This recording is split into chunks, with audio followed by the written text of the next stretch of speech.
On a partagé des années entières de vie sans même s'en rendre compte. Des soirées improvisées qui se transformaient en souvenirs importants. Des kilomètres parcourus juste pour passer quelques heures ensemble. Des conversations profondes perdues au milieu de débats absurdes et de rires impossibles à arrêter.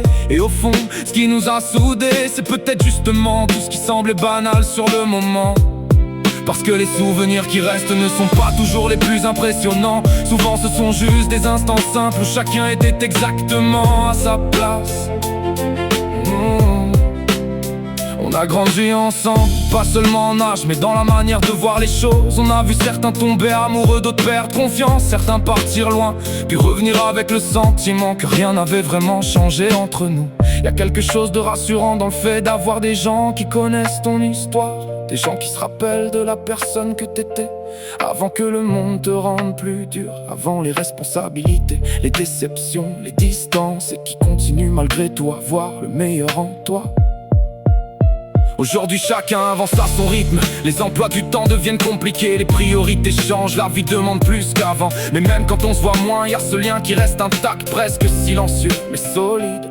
Parce qu'une vraie fraternité ne dépend pas du temps passé ensemble. Chaque semaine elle se mesure à la sincérité. Quand on se retrouve à cette capacité de reprendre une conversation comme si rien ne s'était interrompu, comme si les années n'avaient fait qu'ajouter de la valeur à ce qu'on construit depuis longtemps.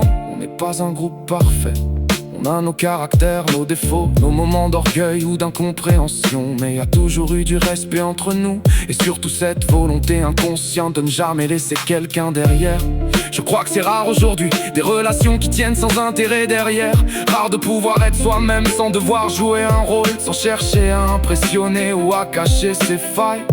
Et c'est sûrement pour ça que notre amitié dure, parce qu'elle repose sur quelque chose de vrai. On a appris à se connaître dans les meilleures périodes comme dans les plus compliquées. On s'est vu évoluer, changer d'avis, faire des erreurs, parfois se perdre un peu. Mais malgré les chemins différents, y a toujours eu cette base commune. La certitude qu'aucun d'entre nous n'aurait à avancer complètement seul. Je garderai toujours une forme de gratitude pour ce qu'on a construit. Parce qu'au-delà des souvenirs, des délires et des nuits trop longues, vous faites partie des rares personnes avec qui je peux être honnête sans réfléchir. Et dans un monde où tout devient vite superficiel, ça vaut énormément. Peut-être qu'un jour nos vies prendront encore plus de directions différentes. Le travail, les villes, les familles, les responsabilités finiront par changer beaucoup de choses. Mais je pense que certains liens dépassent les habitudes. Et le temps, et le nôtre, fait partie de cela. Parce qu'au fond notre histoire n'a jamais été basée sur les apparences ou les circonstances. Elle repose sur des années de confiance, de loyauté et de présence discrète. Sur cette manière qu'on a eu de grandir ensemble sans se perdre. Et honnêtement, peu de choses ont autant de valeur que ça.